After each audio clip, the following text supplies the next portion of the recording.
Hello ladies, gents, and science experiments gone horribly wrong. Today we're going to take a thorough look at The Surge, a game developed by Deck 13 and released in May of 2017. I absolutely love this game, it consistently impressed me, so a large part of this video is going to feel like an extended ad extolling its virtues.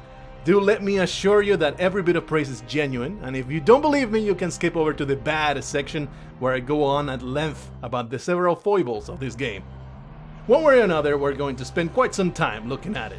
Buckle up and ready your buttholes for a flawed yet excellent action RPG that, at least for me, cements Souls-like as a genre no longer exclusive to From Software's domain.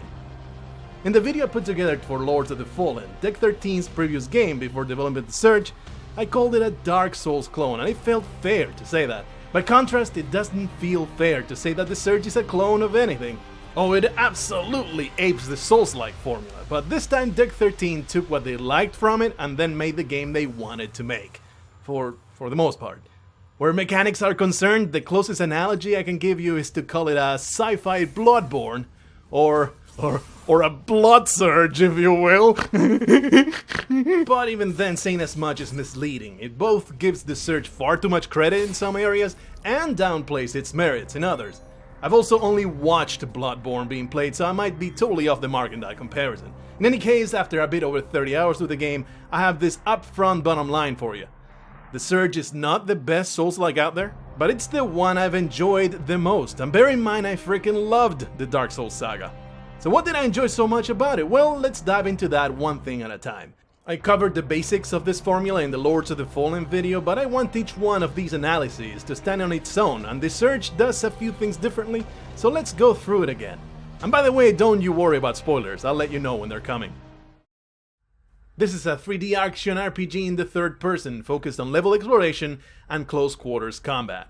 Your first go through a level will be spent carefully advancing through extremely deadly environments, getting into frantic bursts of combat, managing your meager resources until you can get back to a safe area, or until you die, at which point you'll wake up back in the medbay with every enemy in the level having revived. Progress is constantly saved and every move you make is final. Because of this and the labyrinthine multipath nature of every level, the gameplay dynamic changes as you become more familiar with each location. You will go from reacting to enemies and scrambling to survive, to memorizing patterns, confidently charging known threats, singling out enemies for safe removal, and in general, you'll become intimately familiar with the layout of each environment and the nature of each fight. Several deaths are likely during this process, but you'll become the master of your domain before it's time to leave. And even then you'll still die anyway to some random mug, because mistakes add up, and overconfidence is a slow and insidious killer. Your character will become steadily stronger by spending tech scrap, the currency of the game. It is awarded after every kill and can also be salvaged in various quantities from pickups, and it is used for every single facet of character advancement, to craft new gear, upgrade what you have, or level up your power core, which is essentially increasing character levels. These levels don't give you any base stats, they are simply necessary to fulfill the power cost requirement of equipment.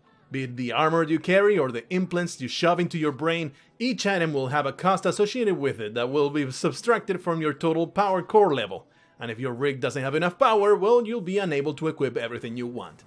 Your level is also important to unlock certain doors and containers you find through the game. Doors vital for progress are trivially costed, but the ones locking away valuable treasure will often be far higher. The Surge takes place in a sci-fi setting, and yet nearly all combat is at close range, so what's up with that? Well, it does take some willing suspension of disbelief, but the narrative gets around the guns issue by setting the game in an industrial complex, a workplace, pretty much. Every one of your weapons is a legitimate tool for something or other, a saw, a giant wrench, the arms of a forklift, a fat hunk of metal, and so on. Armor pieces come in the form of work equipment for your rig, which is to say your surgically implanted exoskeleton, because that's the worker of the future. The theme works for the most part, though there are some enemies, like the security enforcers, that really have no excuse not to have a ranged sidearm, and I was pretty disappointed I couldn't steal this man's flamethrower. That being said, the excellent quality of the combat means it's totally worth overlooking these things. So besides its setting and story, which we'll get into later, what new things does The Surge bring to the formula? Well then, let's talk about the combat. The most notable difference here is the dismemberment system that enables you to get new gear. By the way, any game that can boast a complex dismemberment system automatically gains about 2 million points of coolness in my book. Anyway, when you lock onto an enemy, you can choose to cycle through each body part to target a specific limb. Locking on and cycling isn't a requirement though. You can ignore the system altogether if it annoys you, or you get jumped and can't be bothered to aim your attacks. You'll just get far less severed parts that way. One way or another, if you do enough damage to a certain limb by the time the enemy gets to near death, you can trigger a special execution move that will sever the body part and whatever armor it was wearing, or the weapon they were using if you target the right arm. This will allow you to wield that weapon immediately or to craft the armor piece later in operations. The surge is equivalent to the bonfire shrine for each level. Any further dismemberment of equipment you already have gives you materials for crafting and upgrading. I'm using the word crafting, and that's a dirty word to a lot of people out there, so let me clarify right away. All you need is the sever schematic, some tech scrap, and enough parts of that kind. There is no need to manage inventory or to find 30 twigs, 10 butt plugs, and a rare mecha dildo to get what you want. Back to the combat, you can also target the weak, unarmored spots instead if you'd rather kill the enemy faster, which gives each fight an extra decision to make: kill relatively quick and safe, or risk a longer fight for better stuff. Sometimes you don't get the option, as tougher enemies come with full sets of armor, and there's a bit of randomization in place so that some enemies might respawn with a different armor distribution after you die or access the menus in operations. There are 5 different weapon types, each with its own moveset. Single-handed, basically a chainsword, axe or mace. Single-rigged, a slow, heavy weapon attached to one side of the rig itself. Staves, focused on reach and sweeping attacks. Twin-rigged, the dual-wielding option with lots of quick, overwhelming combos. And heavy-duty, the super huge heavy hitters with a speed to match. It's a 2-button system. One does vertical strikes, the other horizontal. You can charge either for a heavy version, and then you can change those 4 in any combination for a variety of different combos. In addition to that, you'll have quick dash strikes to the front and sides, a plunge attack that does way less damage than you'd expect, a running jump attack, and the absolute star of your arsenal, the sliding attack. You'll use this sliding attack a lot. Not just to start combat and quickly get behind enemies, but also to get out of the way of enemy projectiles and to get a quick hit in before the enemy turns around and smashes you to paste. The moveset for each weapon type will change not just with your choice of attacks, but also with the limb you're targeting. For example, the attack won't be the same if you aim for the left arm instead of the right leg. Every weapon type has about 6 different weapons each, for a total of about 30, and each category will have a best-in slot by the end of the game that you'll only want to swap out if you really need to deal a different type of damage. There are 4 types of damage: elemental, crush, thrust, and slash, and you really don't need to pay attention to it. Overall damage is what counts in my experience. This might be different in New Game Plus and further, but I kinda doubt it. The weapon count might be telling enough, but I might as well spell it out. Variety is nowhere near the Dark Souls series. No crazy double crossbow plus dagger builds here. Everything is far more structured, and your choices when killing things will be limited to: which of the 5 movesets do I like best? You dash instead of rolling, very much in Bloodborne fashion, and there are no shields at all. There's a blocking button instead, and you have to time it right to negate all incoming damage, which will often, but not always, open up a counterattack, a soft parry of sorts. Critical hits like staggers and backstabs are de-emphasized in favor of consistent strikes, with the exception of a well-timed duck or jump against a very specific sweep attacks. This duck jump mechanic is way underused and is only necessary for these robots right here, though you can use it against other enemies if you learn their patterns well enough. With the emphasis on dodging instead of blocking, the combat is quite a bit faster paced than Lords of the Fallen and Dark Souls. As is my usual, I specialized in the fastest character possible, and my playthrough was a constant dance of jumps and dashes and quick strikes whenever violence was required. On a second save file, the heavier approach seemed equally viable, but I don't enjoy that playstyle nearly as much, so I don't feel I can give you an objective appraisal of it. All I can say is that I goddamn freaking loved the fast combat in this game. The most notable difference, and possibly the most important one to a lot of folks out there, is that the Surge is strictly single player. No invasions, no duels, no co-op, messages, or ghosts from other players. I've never been big into PvP, but I can see how this is a total deal breaker for many. Also, total lack of character customization. I'll cover this later on, but do know that Warren is the guy you get. No options, no body sizes, no Professor Sad possible. The world is divided in 5 huge levels that you can travel back to at almost any time once you unlock them. Unlike the usual smattering of bonfires, each level will have only one operations room, and so exploration of each level will often be done in cycles. You go forward, struggle to make progress, and at just about the point where you can't carry on without dying, you'll find an unexpected shortcut back to Ops, which you'll then be able to use when you venture back out in order to progress further. The level design sticks pretty closely to this structure all throughout the game, along with the variant of sending you deep into some area to flip a switch that will unlock a door you found elsewhere. The Surge focuses far more on the smaller encounters than it does on the boss fights, with only 5 bosses to fight in a playthrough. They are tough fights, and they are competent and worthy challenges that require multiple attempts, but they're nothing we haven't seen before. Instead, this game's challenge is concentrated on the levels themselves, with devious enemy placements and combinations, and a pacing that consistently hits a perfect sweet spot for me. So often I would find a path back to Safe Harbor on my absolute last leg, with all healing depleted and only a sliver of health left. Your mileage might vary, but the trade-off sure paid off for me. Another important difference is that there are no stat restrictions. You can equip and wield anything you please, as long as you have enough core power in your rig to use it all. Instead of being limited to your strength or dexterity or whatever, each weapon and piece of equipment will have bonuses and drawbacks, and each weapon type will handle in a way that you might prefer over the others. This means you can try every playstyle in a single playthrough, though specialization is still a necessity toward the second half if you want to optimize your damage output. This specialization comes in the form of proficiency with a certain weapon type. It increases with use, and each weapon will scale at a different rate with it. So if we want to switch mid-game from, say, always using staves to a giant two-hander, you'll have to grind its proficiency up to snuff if you want to optimize the damage you do. It makes a negligible difference at the start and up to the mid-game or so when you're figuring out every moveset and leveling up is fast and easy, but it makes a big difference towards the end. Your 20 proficiency twin rigged is going to do way more damage per second than an untrained giant two-hander. For reference, in my playthrough I divided my attention between twin rigged, single-handed and staves, and at no point was it a chore to keep them at a decent proficiency level. Only at the very end it felt like I should commit to my favorite weapon to do significantly more damage, and so I wielded the claws of the Metamorph for all of the last level.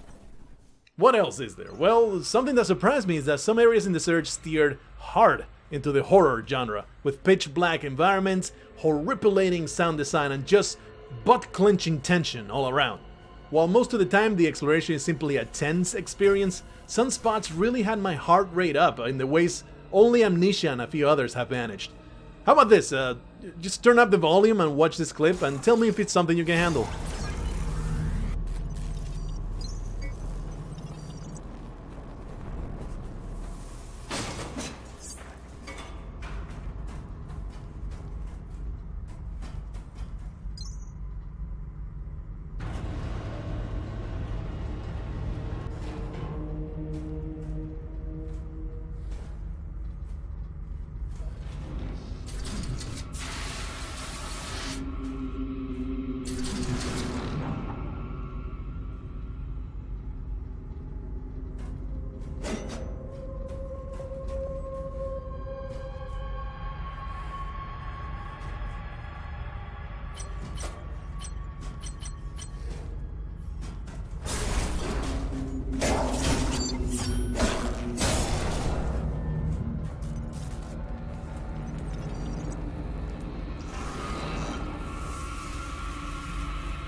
That's about as bad as it gets, and there are 2 or 3 places like this from start to end.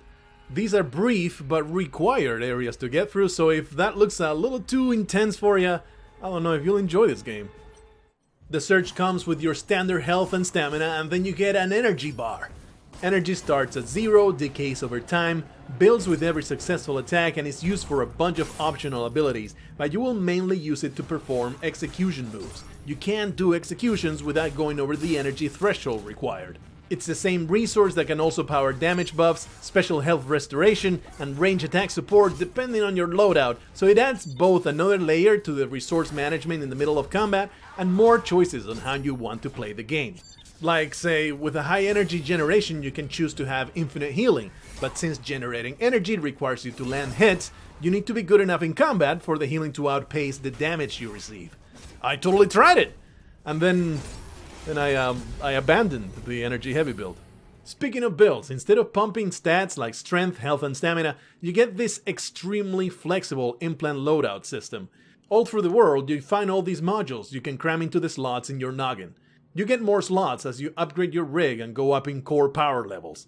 The implant modules can alter your base stats like extra health, stamina and energy, less stamina consumption, more energy generation and so on.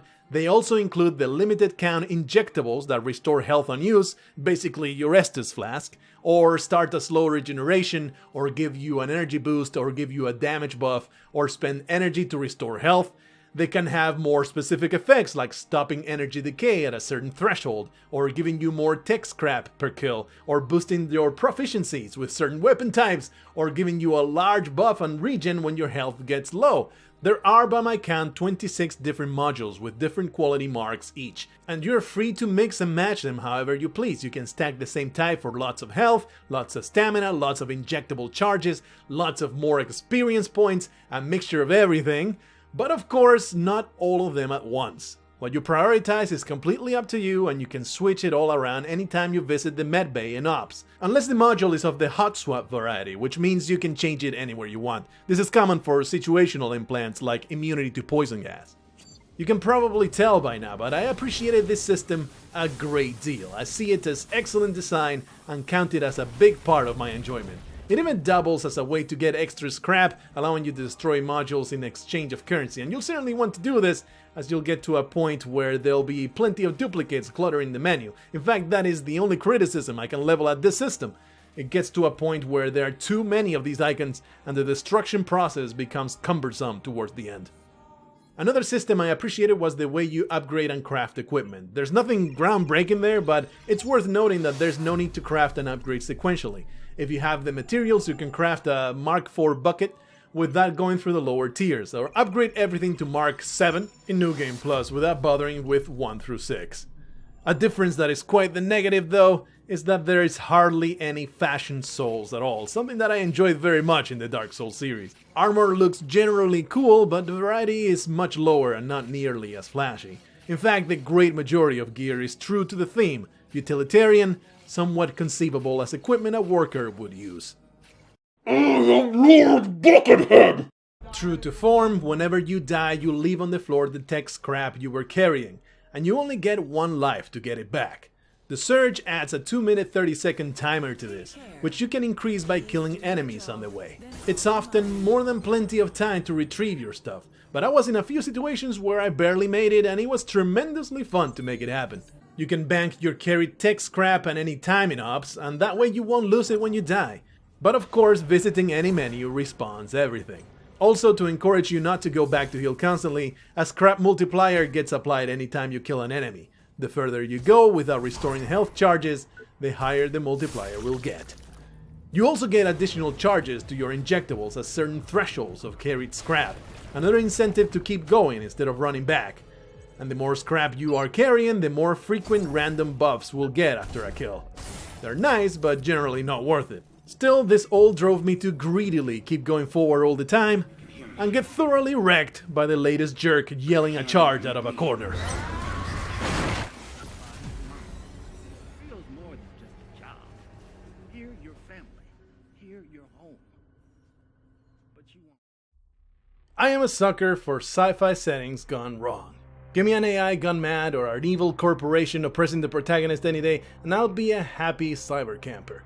So it should come as no surprise that the opening premise hooked me pretty fast. Earth's atmosphere has gone to shit, and megacorporation Creo is working to restore it through Project Resolve, launching rockets to disperse some kind of chemical compound into the air.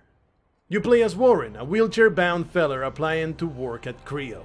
You see, Creo workers get a surgically implanted exoskeleton, enabling them to perform feats of superhuman strength, taking jobs away from automation and back into human hands. And of course, enabling disabled applicants to walk again. What follows is a mostly predictable by-the-numbers science gone wrong story, with Creo executives overreaching in their ambition and technology becoming too advanced to handle. In true Dark Souls fashion, every NPC you meet is a tragedy in waiting. Oh, and there's nanites! Everybody loves nanites, right? The details may be different, but it's mostly all been done before in different mediums. And you know what? That's okay. You see, it's been done before is no longer a valid criticism. Everything has been done before in one form or another. There's truly nothing new under the sun. What matters in the state of our creative culture is the execution. Is it done well? Is it done masterfully? Does the narrative and the characters come together to engage you? Therein lies the worth of your creation these days. And the Surge? Well, the Surge isn't masterful in this regard, but it's competent. It kept my interest throughout. The world building is constant and thoroughly weaved, with each item's flavor text, environmental attention to detail, unexpected body horror scenes that tell a story all of their own, and regular TV infomercials that expand on the lore. The facts are doled out by NPCs in a way that sometimes feels cryptic for its own sake, but it does keep you wondering. There is a good positive balance between well-used tropes, like the plethora of interesting stories in audio logs and the inevitable cleanup crew come to erase dissension, and the cringe-worthy cliches like this lady right here. A dozen or so of them today. Guess I've always attracted the wrong type of guy. You're searching for something? Look at Mr. Inquisitive. Just trying to find something that would help me stay alive a bit longer. A good staff. One that's not actually falling apart. On the off chance someone needs a good beating.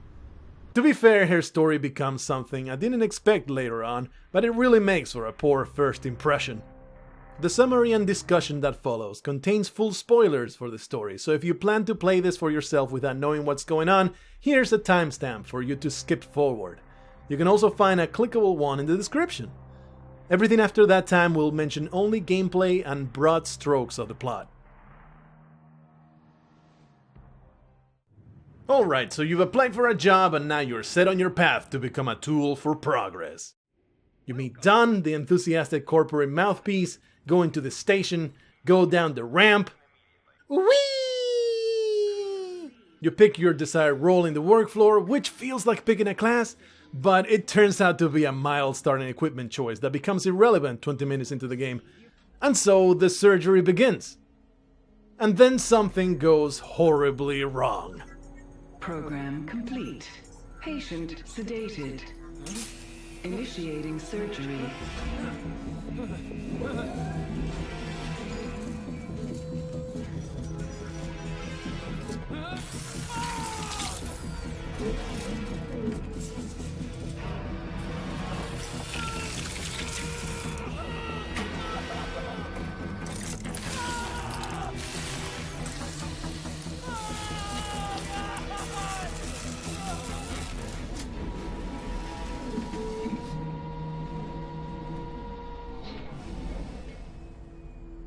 Implanting neural link.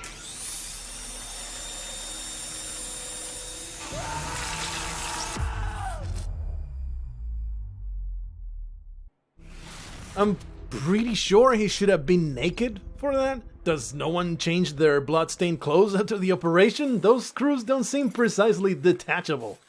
The musk must be unbearable after a while.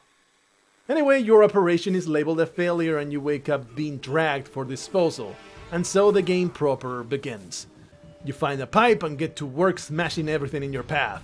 The mysterious Surge has turned every machine against you, and thanks to the neural link to the mainframe, a link that was never established for you, nearly every worker has become a frothing madman. Only a seemingly random few have kept their minds intact. So you make your way through the brief bot smashing tutorial and arrive at your first operations room. Here you meet helpful Lady Sally, who will urge you to progress with vague overarching objectives like fix your rig, get to production, get to the executive board, and so on. It is at this point that Warren speaks for the first time, and it's also the point where my ears drooped. I don't know you. I'm surrounded by dead people here. Maybe someone would like to explain what's going on. I'm sorry, I don't know. We'll talk about Warren in the bad section, because he's the worst part of the story. But for now, let's move on with the narrative. You gently retrieve a functional power core and install it back in the medbay, which enables you to level up, which enables you to overcharge the gate requiring level 10 to progress. After exploring and fighting your way forward, you find the train that will take you to Central Production B, but the station has no power. Also, this exit requires you to walk through a conspicuously large, open square arena. You then venture into the dark bowels of abandoned production, brave the horribly scary encounters down there, and overcharge the power back on. Power system activated. Sector initializing. Down there you also find the first of these security personnel only doors, Clearance required. which you won't be able to open for a very long time. Once you make it back to the station, you'll face the first boss of the game, a giant military mech called PAX. It has a habit of shooting missiles at itself. It doesn't last long. Once it's down, you can access the next level. Next stop, Central Production B. Personnel arrival. You arrive at Central Production B, get assigned your trusty drone, and make it to operations. After powering it up, helpful Sally says she's trapped in the executive forums and asks you to try and find out what the hell happened. And so you venture back out with a nebulous goal and a giant complex to explore. In Central Production B, you meet quite a few people. Hobbs, a dude who's rigged the power and asks you for a jump start. Davey, a dude who barricaded himself for safety and later asks you for the drugs he desperately needs. Irina Beckett, the pluckiest, most cliched survivor you'll ever encounter. And Joe, holed up in the vents, asking you for resources for an unspecified, far-off project. In audio logs, we also learn about Mallory, a soft-spoken woman that seems to have gone through the same ordeal as you are, and is only a few steps ahead of you. How much time has passed? Minutes? Hours? Days? This place is falling apart. I'm falling apart. I was told it wouldn't hurt, that the whole thing would be over in just a couple of minutes. But the pain when it started. I was awake. It cut open my flesh, pierced into my bones. I can still hear the machines, feel them, and I screamed. Just screamed until there was no air left in my lungs. But it didn't stop. It didn't stop. She's by far the most interesting NPC you'll never meet. Every one of them dies eventually. I would put this in the bad section, but I want to keep all that stuff spoiler free, so I'll mention it here instead. NPCs vary in how interesting they are, but they all end up dying, every one of them. This doesn't have to be a bad thing, but it's so obviously trying to copy Dark Souls' bleak NPC stories that it's it's just kind of sad in the laughable sense. This is the one aspect in which the Surge falls terribly short of its influences. It tries to emulate Dark Souls' tragic stories, but it all comes off as just that, a low-quality copy. The NPCs are not nearly as engaging. The tragedies don't hit nearly as hard, or at all. The only one I got attached to, I didn't even get to meet in person. Mallory, a sweetly voiced woman in your exact same predicament that keeps leaving heartbreaking audio logs for you to find. She dies horribly the moment she refuses to keep helping Sally, and you don't ever get to meet her. It's the only sad story that actually made me sad, but by then it was just one more tragedy in a cavalcade of bleak outcomes. It could have been good with better chances to get attached to these characters, but it all turned out underwhelming and shrug-worthy. For the death of a character to be a tragedy, first you need to give a damn about them. So, back to the story. You explore Central Production B for a long time, figuring out the level and all the things that are trying to kill you. Don tells you all about the virtual reality system that can give you whatever vacations you want. That's right. DTS can fulfill all your desire. Enjoy a 2-week vacation in less than an hour with DTS. And the special mention goes to the cult of the vending machine, a group of zombie dudes all huddled around a shiny neon soda dispenser. It was great fun to break up their party. Deep below Ops, you get through waste management and face the second boss in the game, which is guaranteed to shred your bowels a few times. After finally hacking it to pieces, you arrive at the train station leading to the biolabs, where you can learn all about Creo's excellent healthcare plans before boarding the shuttle. And due to the integration of your neural interface into Creo's core system, our professional healthcare staff can monitor your well-being 24/7. You follow the signs to a barely functional Ops, and off you go again, exploring another level to find answers. Shortly into this place, you'll notice a pretty big difficulty spike, and not coincidentally, here's your first encounter with the leaping security bots, whose moveset will challenge you all the way to the end of the game. They're consistently tough no matter how often you face them, at least in my experience. Trolling around the biolabs, you come across the actual reason to be here. Dr. Melissa Chavez, locked inside and in need of help. You can tell her to go suck eggs. I don't think that's going to happen. Humanity. Why do we even bother? But you help her anyway, because otherwise there is no progress for you. After hours of work, carnage and death, you get the lockdown lifted, murder the cleanup crew trying to get to her, and go inside her hideout for a friendly chat. You can also feel free to stab her if you fancy the idea. I always appreciate that. You'll get about the same amount of solid information anyway. She was the head of Project Resolve, until it was discovered that the compound pumped into the atmosphere with a mission to repair it, it had a little bit of a horrid super toxic side effect for humans in the long term. Instead of, letting her address the problem like she wanted, they got rid of her and went for the new and improved Project Utopia proposal by her scientist arch-rival, who claimed it would be cheaper and faster. She supposedly worked out a fix and she asked you to deliver it to the executive forum. You can actually say no if you want. I imagine you then get no option to upload it later on. And what is Project Utopia, you can ask? Here's vague answer number 2,032,000,000. So what was your colleague's proposal? I've seen the figures, and believe me, you don't want to know. They seem to have no concept of the catastrophic nature of what they're planning to unleash. Resolve wasn't perfect. But Utopia? It's insanity. He's leading us to the precipice of an extinction-level event.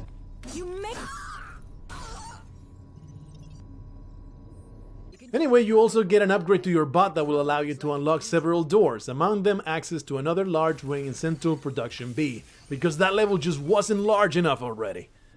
Back to that place you go, and it's now full of cleanup crews. As you arrive, the level shifts. You watch this giant platform change position and open yet another area previously blocked. Among a bunch of other things like finding Arena the Plucky Survivor again, it all culminates in the Big Sister, the third boss in the game, a giant sentient welder workstation thing truly determined to cut you in half.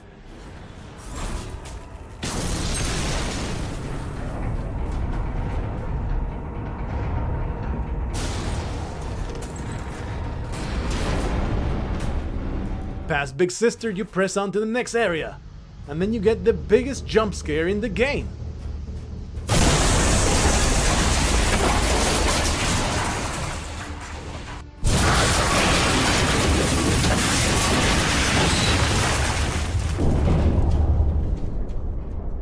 Man, that startled the crap out of me. You fall down a few levels and soon enough Don is welcoming you into the information lobby of the Research and Development Center, full of worker zombies and the cleanup squads running them up. You will get so sick of hearing this particular TV episode play out by the time you're ready to leave, and that's probably why there is an option to disable them in the pause menu. Here you also meet Alec Norris in Ops, a distraught father looking for his daughter, who appears to be lost somewhere in the department. Despite her cute little picture being on display right there on the table, if at any point you expect this girl to be human, you might want to brush up on your sci-fi horror tropes. You find the daughter holed up in a tiny room far into the place. You tell her to stop being such a cowardly little shit, and so she goes off to her father. It's deep into this facility, after struggling through so many cleanup crews, that you get far enough to find the test subjects for Project Utopia. Later on, they become commonplace, but each encounter with these guys at this time felt like a small boss fight. You carry on digging deeper and deeper, getting to the super secret research lab for Project Utopia. The lead scientist, one Gene Barrett, is stark raving mad, of course. He thinks you're part of the cleanup crew who come to slaughter him and put a stop to the research. A purge? Is that the game? Dispose of me like Chavez? But I assure you, it's just growing pains. A little more time. At this juncture, you find the one and only bloodied cyborg in the game. A super tough elite fighter that could pass for another player. He's so damn fast and hard to hit. Farming him and him alone with multiple respawns is the only way to get his full set of armor, which I went on to use for a large chunk of the game. I'm a bit conflicted on this. On one hand, it's fun to do such a thing, but on the other, it's horribly immersion breaking to purposefully reset the level so you can fight the same creature over and over. Shrug, I guess? With gentle persuasion, you negotiate your way to his inner sanctum, where you can have a vague conversation number 27 and no option to press the man for all of his information. But I'm trying to save mankind here. Not just the species. No, I'm trying to save all of us. We're flawed. Incomplete.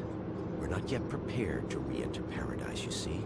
We wouldn't survive. My Homo Machinalis could change that. Project Utopia is the final solution. I'm trying to save mankind. They rush me. Blah, blah, blah, blah, blah. The choice is yours whether to drive a hunk of metal through his skull or leave him there to his own devices, in which case he'll just become one of the nanite devoured dudes eventually. I had to look that one up because it never occurred to me to come back to him later. Needless to say, Barrett doesn't know either what might have caused the surge that turned everything into a murder machine. You leave the man, and right about this time is when security moves in to back up the cleanup guys, crowding the lobby with elite forces. They are a total bitch to get through, but it does give you the chance to get another badass set of gear from Mega Hammer Man. Thanks to their arrival, the door back to Central Production B is now open. It's a mess over there, with even heavier opposition in the form of advanced security superbots and personnel alongside the cleanup crew. You fight your way back to Ops to find Hobbs and Devin the drug addicts slaughtered, as it turns out by the hand of Joe the vent lady, who had a personal vendetta against them and you've been helping her all along. I had to look that one up as well because I never came across Vent Lady's living quarters in the last level where this is explained. And I was curious what her deal was after giving her so many resources at every conversation with no payoff.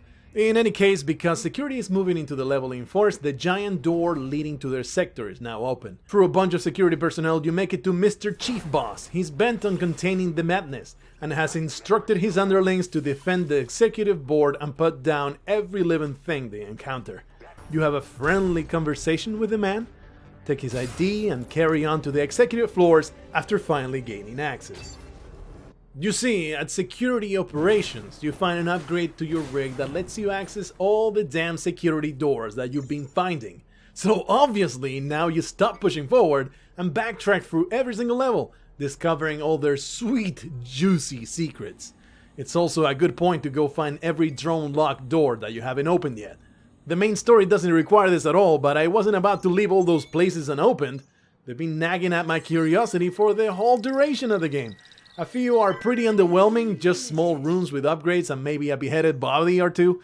But in 2 of the levels you encounter this nice big chunk of extra exploration. One of them contains some tough security elite encounters guarding some cool equipment, while the other one, at research and development, it gives you a taste of what's to come in the last level, the dreaded nanomachine replicants. These guys are super tough humanoids that will make you into chunky salsa at the smallest mistake. But naturally, I made sure to kill them several times for all their awesome armor. This became the set of equipment with which I finished the game, and it was pretty damn sweet to access it way before you encounter these nano dudes in the main story. The full set gives you a bit of health every time you kill an enemy, drastically reducing the amount of healing injectables that you run through while exploring. So now you access the executive forum, and it's crawling with tons of security. After a good amount of carnage, you encounter again our unhinged friend, gone from cliché storm scrappy survivor to mad woman enforcer without a clue of who you are. You can choose to leave her alone or insist that she owes you for all the help. Take a guess about how that ends. Since every action is final, I can't tell you whether leaving her alone has any further consequences later on. Going by every other story so far though, she probably ends up dying alone somewhere. She was the embodiment of pure bad dialogue, so I wasn't all that attached anyway. You crawl through some maintenance shafts to disable the lockdown and finally get to the boardroom.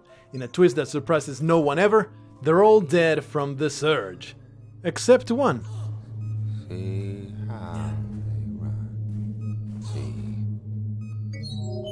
I'm sorry it took me so long. There was a problem when I initiated the reboot. The following surge threw me out of the system. Oh man, Sally was a medical AI all along. Whoa. You don't get to talk to her again, so it's not fully clear what her deal was. She had been locked out of the boardroom and needed somebody to undo the lockdown, but why lead you to believe that she's a damsel in distress? Why not just come clean about the whole thing? Why kill Mallory, Warren's predecessor, when she refused to comply? I mean, in the audio logs, it's clear that she would have kept cooperating if Sally hadn't been so shady. I don't know what's going on. She tried to calm me down. She told me she was stuck here. I don't know. I want to believe in her. I need to. I just want to see a friendly face in the flesh. Even if it's hers. There's no real reason for Sally's behavior, other than the writers messing with the player. So the last board member dies, his vote goes null, and the standing majority wins, enabling Project Utopia to launch. By now, through conversations and voiceovers, we've been able to glean what Project Utopia actually does. It will spread nanites into the atmosphere, killing 90% of the world's population, and make the lucky fews that survive into Homo machinalis. The nanites basically eat people's organs from the inside and replace those organs with superior mechanical systems unaffected by the deteriorating atmosphere. Environmental collapse and overpopulation, all solved in one flawlessly thought out stroke. Haha! The thing is, as far as I understood what was happening, they've met with zero success so far, turning test subjects into either violent lunatics or drooling infants. How is this something that half of the board members voted for? What are they, the US Congress? So you rush to the nucleus to stop this nonsense, but security is still in the way because it's important to protect the executive corpses. And yeah, they totally still guard the open doors with the dead people clearly in view. So it's more carnage all the way down to the next level. And so you arrive at the nucleus, where the nanomachines have thoroughly taken over, dark, grey, tumescent growths eating at the architecture. They have a mind of their own, orchestrated by the rogue process, hive mind, in the center of it all. The growths actively block your path when you arrive, and it's a long, torturous process to get around it, gradually moving the huge ops cargo elevator thing all the way to the top. It's in this level that you encounter the most dangerous nano creature of them all, the Nano Blob, which blasts you with ranged shots and shapelessly cuts you to ribbons. It's certainly the hardest regular enemy you'll face until New Game Plus. Eventually you blow a hole to get through, but more importantly you find what the altruistic Dr. Chavez wanted you to find, and that's the button to upload a virus into the Project Utopia rocket so it doesn't, eradicate mankind and let Homo machinalis take over. I was terribly pleased to find that you can choose not to upload this virus, resulting in a different ending voiceover.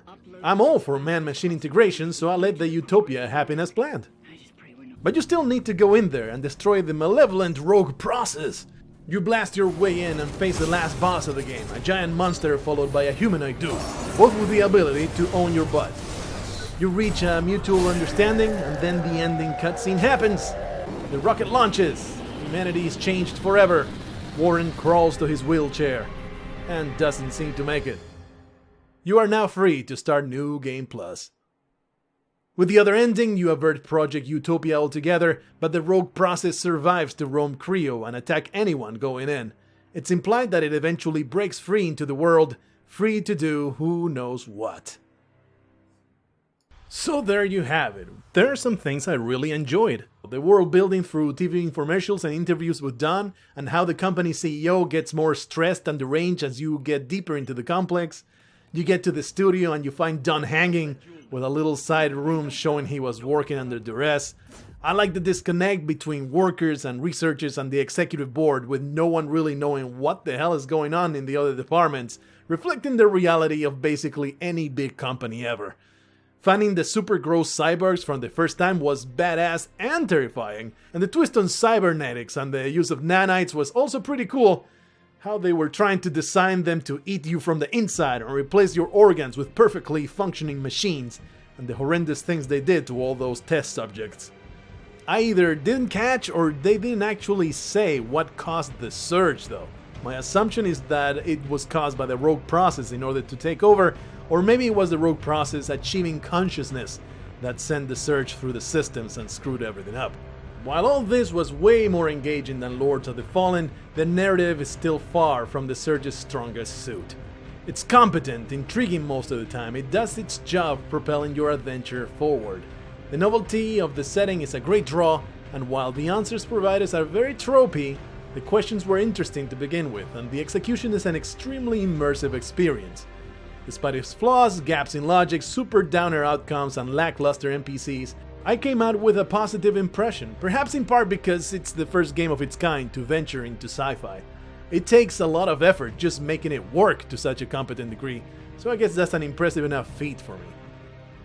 Either way, all this stuff was all compelling enough to make me dive deeper into the world and more than made up for the other less than stellar sci-fi shenanigans. Thumbs up, I say. Welcome! You can count a lot of the things I said in the first section of the video as good things, but two core pillars stand out above all else: the combat and the level design. First, the combat. It's so damn good, it hit all the right notes for me. I can't sing enough praises about the combat. It's good, it's so good. I think it's best said with a short clip.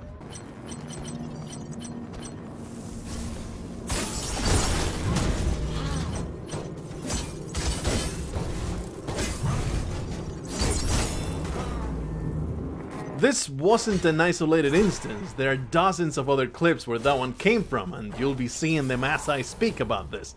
While playing so often I would mutter, "This game is awesome!" and most of the time it would be right after an extremely satisfying fight. Everything comes together to give you a fantastic sense of power, control, and competence.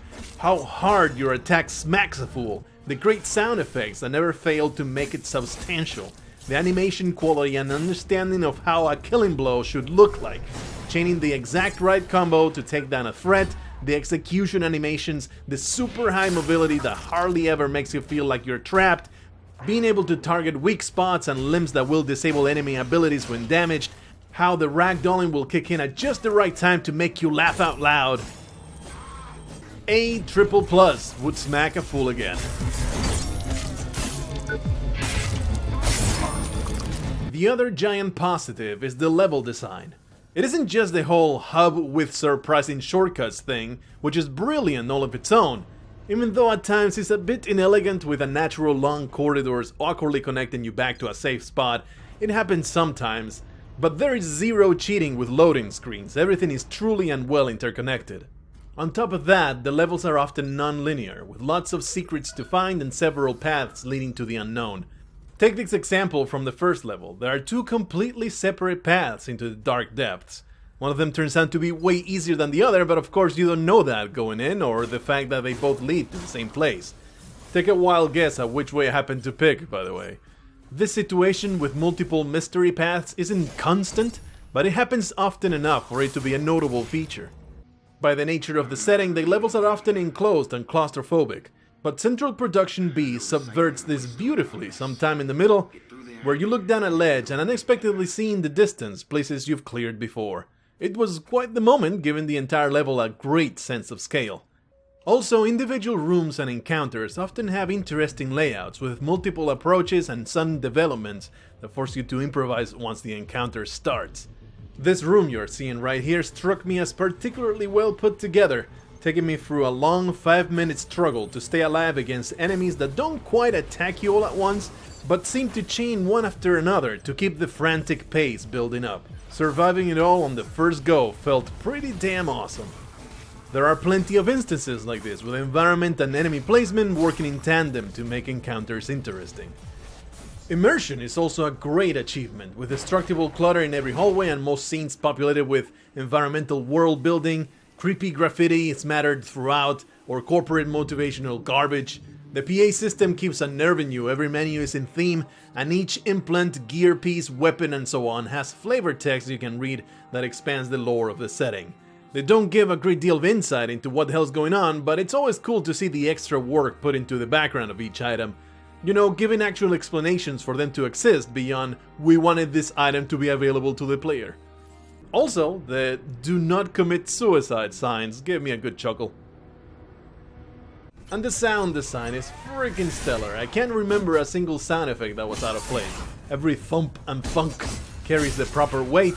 Every enemy has its own characteristic sound set, and boy is it unnerving to hear the worker zombies thumping their heads against the wall. And after you encounter the nightmare-fueled cyborgs, you will learn to dread this sound.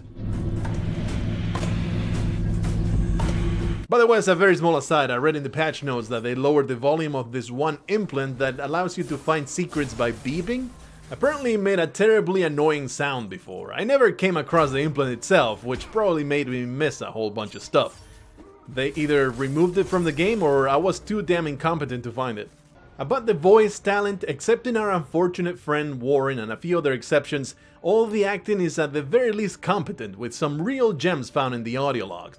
Mallory is a definite step above the rest. I've been lying there, cold on the concrete floor, half dead, awakening to a nightmare.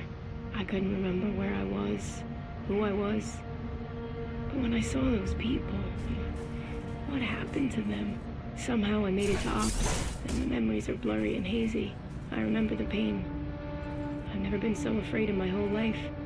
Didn't even realize I was totally blind in my left eye until medbay patched me up. I guess I'm better now. Even my sight is coming back slowly. That being said, I don't consider myself much of an authority on this issue. I don't think I'm all that hard to please when it comes to this, so take this voice acting is good assessment with a grain of salt. Look at Mr. Inquisitive. The music score is fully forgettable because it's ambient instead of melodic. But I'm chucking it into the good section anyway because it does what it's supposed to do. Build tension.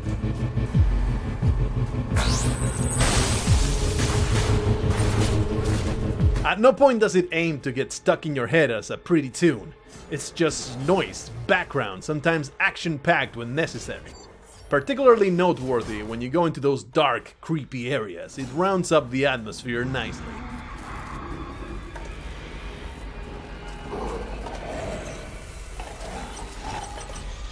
Here's something I don't usually comment on, but the options menu is impressive. There are tons of display options to customize your experience. I appreciated it a lot. For example, I don't like numbers popping off the enemy with every attack, so I disable that. There's a similar option for nearly everything. Do note though that I played this game on PC with a month's worth of patches applied to it, some of which added a few features that were not present at launch, like an FOV slider or custom music in the medbay. Did I mention that you can customize the music in the medbay? You may have heard some of it during this video.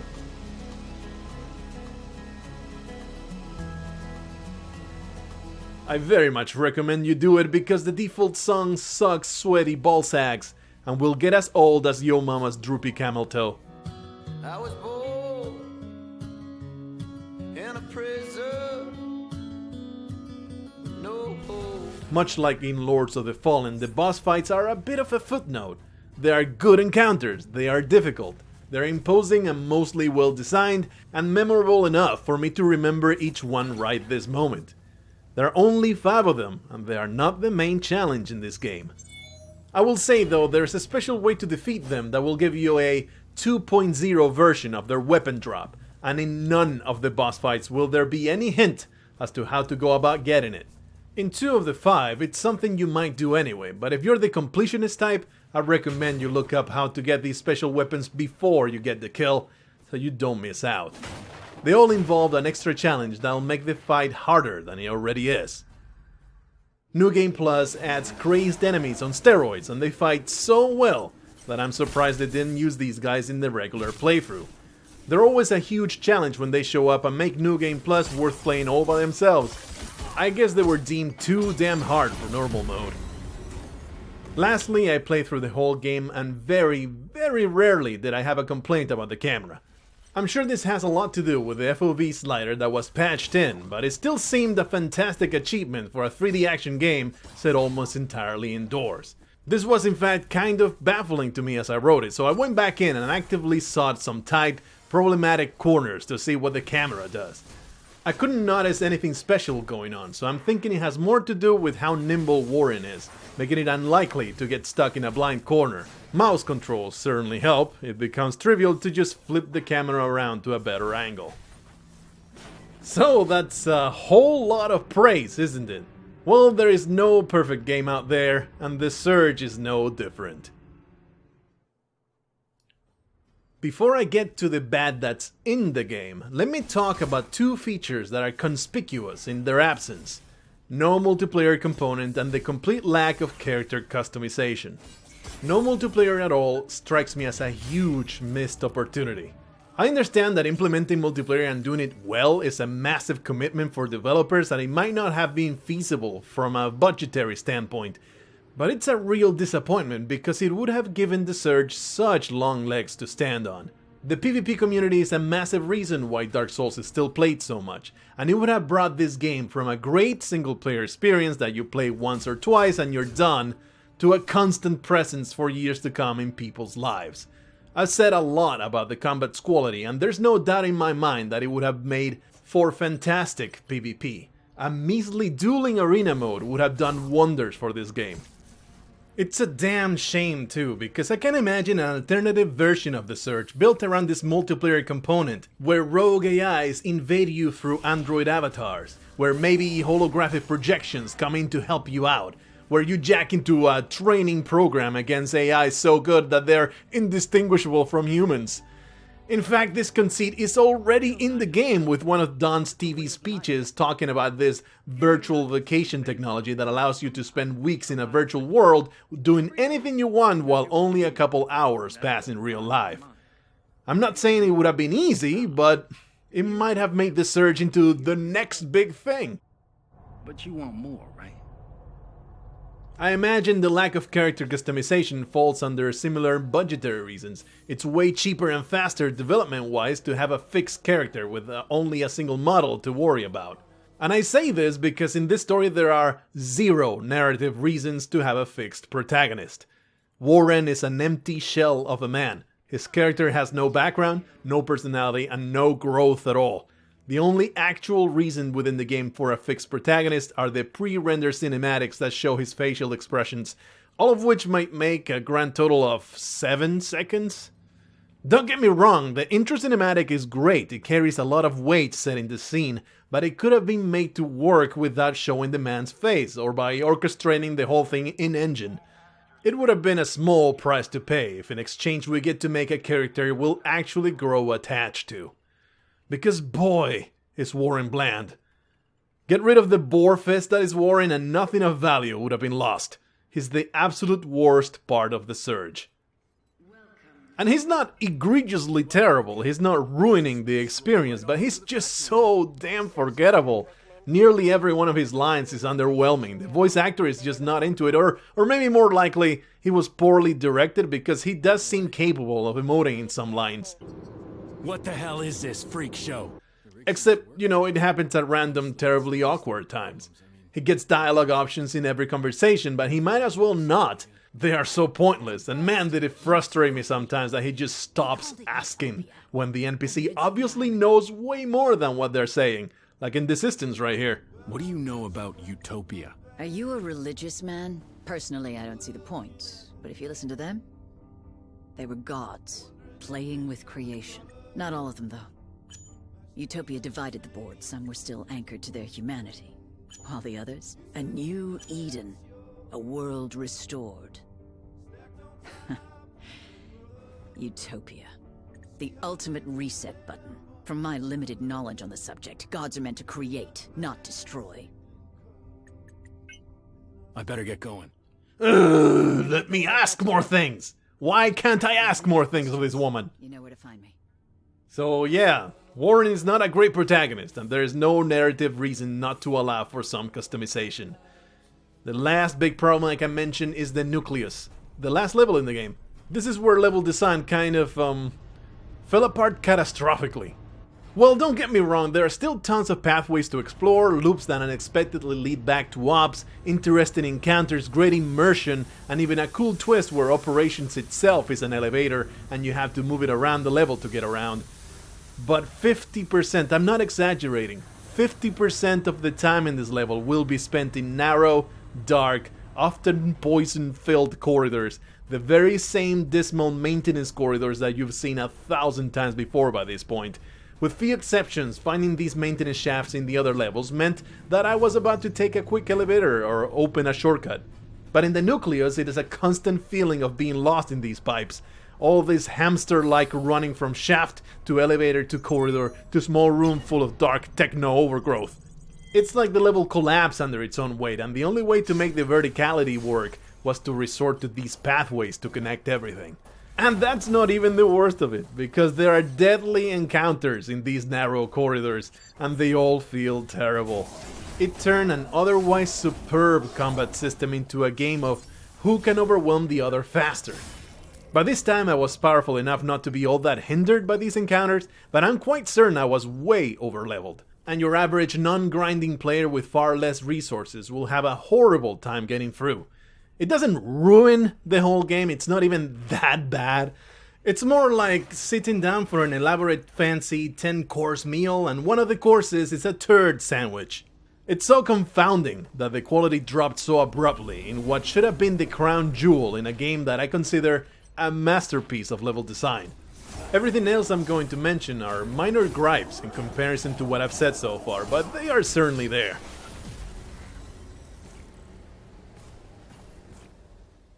Let's start with this. Weapon proficiency increasing with use makes sense, but it's a classically anti-fun mechanic, finding an awesome weapon later on and not being able to use it without leveling it up through grinding. It doesn't actually prevent you from using it, but the damage simply won't be comparable to a different weapon you've been training all along. The choice then becomes ignore awesome weapon, or go back to the start and kill lowly mooks until I have enough proficiency. Considering it's the only feature that encourages several playthroughs to have different builds, I suppose I don't really hold it against the game. Right next on the list are bullshit death drops in levels. They are not common, but they will absolutely happen to you fighting in this little section right here. Or perhaps you're intrigued by what's down there. Or over here.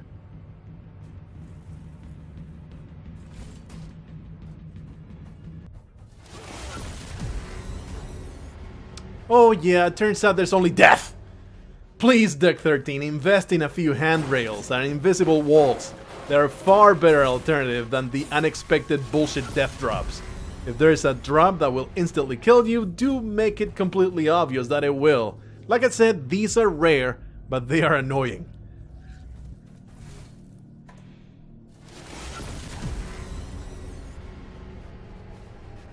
Their environments do become pretty samey, especially when compared to something as varied and memorable as the places found in the Dark Souls series. I can still easily identify a certain level in the Surge just by looking at a screenshot, but the places you traverse mostly break down into just a few categories: industrial complex, executive lobby, laboratories, dark corridors, techno-corruption. There are hardly any wow moments at all in this department. I'm inclined to blame the setting itself for this one, as there is only so much you can do with a huge industrial and research complex gone wrong. Still, not even close to the kind of amazing environments that sci-fi is capable of. Enemy variety has a similar problem. I can list the enemy types off the top of my head, and this is sincerely without looking it up. Worker zombies in 4 flavors: slow, fast, maniacal, and hard-hitting. Fly drones in 3 flavors: melee, laser, and shield bots. Maintenance cubes, welding bots, and smelters. Cleanup crew, either flamethrower or grenadier. Security, elite security, and security bots. Cyborgs and armored cyborgs, they're kind of the same thing. And lastly, nano men and nano blobs. I seriously didn't look it up because I want to make a point, so I might have actually missed one, but I don't think so. And I mean, it sounds adequate, right? I think it sounds adequate, but you kill a lot of these, so it gets repetitive. I didn't mind the lack of variety because murdering them all was so fun, but even then I can see it as a problem when I've slaughtered hundreds of each. It's a mild issue that could have been solved with just a few more flavors of the types you find the most. Maybe 2 more worker zombie types, a good old suicide bomber or something. 1 or 2 more cleanup guys, maybe train mecha dogs to sniff out stragglers or something like that. That would have been plenty, I think. I've loaded the immersion a great deal, but there are a number of issues with it. The destructible scenery has a tendency to explode if you sprint by. Stacked boxes sometimes hover in mid-air if you destroy the one beneath. And here and there you'll see execution moves that don't connect properly with the enemy, especially when fighting on uneven ground. They don't actually ever fail, they just look silly. Also, this NPC placement is less than stellar.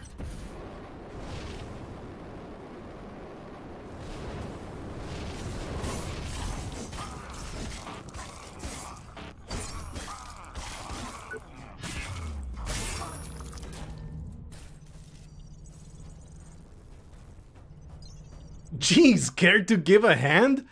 Her being here is also problematic because you need a specific upgrade to get in, so there's absolutely no way that she could have made it here without you. Truth be told, Irina Beckett should have been thoroughly reworked or just been cut from the game entirely. She's a repeat offender. Here's another issue for you. Enemy corpses burn up in an electrical conflagration and leave no trace. It's always a bummer when corpses disappear. The usual argument is that it improves performance, but this is a non-issue on PC these days, especially since Lords of the Fallen and every Dark Souls has always left the corpses lying around. It's a blow to immersion, and it truly feels like a wasted opportunity in this setting, because they could have concocted a cool narrative around the way corpses are handled. You kill everything in your path and you leave it lying there, and because it's all connected to the mainframe, they get revived by the ghost in the machine and the nanites and whatnot. The robots get repaired or remade, security personnel gets cleaned up and replaced, and so on. It's a bit baffling that they chose to simply incinerate every single corpse and then have them magically reappear instead. I mean, this conceit could have been extended to your own death and rebirth. In Dark Souls, the chosen undead revives at the bonfire through literal magic, and because every enemy is also undead, with a bit of a stretch of the imagination you can figure that they come back to life as well. No in-game reason is provided in the search for this, you just respawn and go get your scrap, and every enemy is exactly where they used to be. Why not have friendly bots programmed to get you back to the medbay, and that's why you respawn there all healed up? Why not leave the corpses on the ground and specifically mention how enemies don't stay down for long? It would have been extra awesome if they respawned with only a stump because you severed their limb, though that's probably asking too much. In any case, it would have all helped immersion a great deal. You might notice there's no wall collision with your weapon at all and no collision detection with non-breakable objects. This was jarring at the start, but my guess in this one is that they tested it out and decided that since the game takes place in such confined spaces, it would have been fundamentally unfun for your attacks to get caught in the scenery all the time. A pretty big one though is how enemy range and reset patterns are way too strict sometimes, making for some really goofy fights. This guy is particularly egregious, take a look.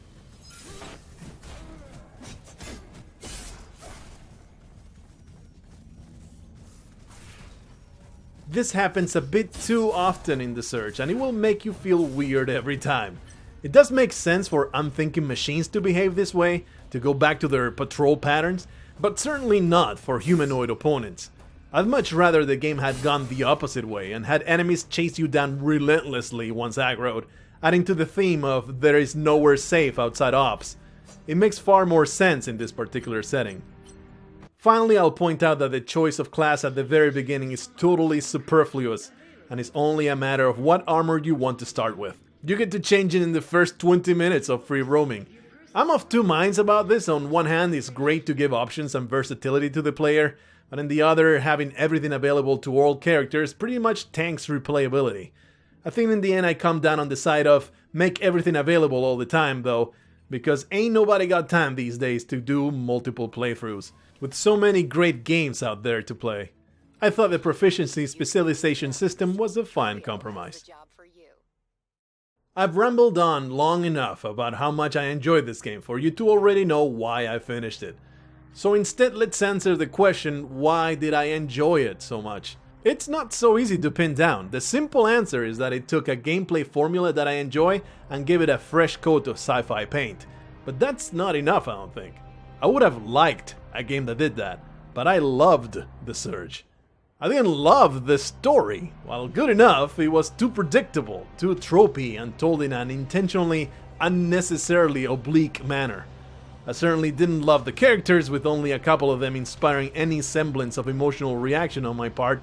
I loved some aspects of the setting, like the entire exo-rig concept, the way every item was explained in-world, and the superb sense of immersion, but those were countered by the lack of variety in the scenery, the overused enemy types, and the fact that I was fighting and feeling robots a lot of the time. I loved the level design. My eyes frequently widened at the clever twists and turns, all the way up to the last level, where it all seemed to collapse.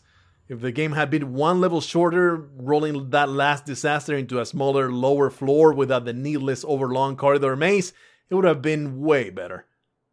And yet, thinking back, I can remember a lot of instances of me muttering, "This game is so awesome," while playing. I wonder why.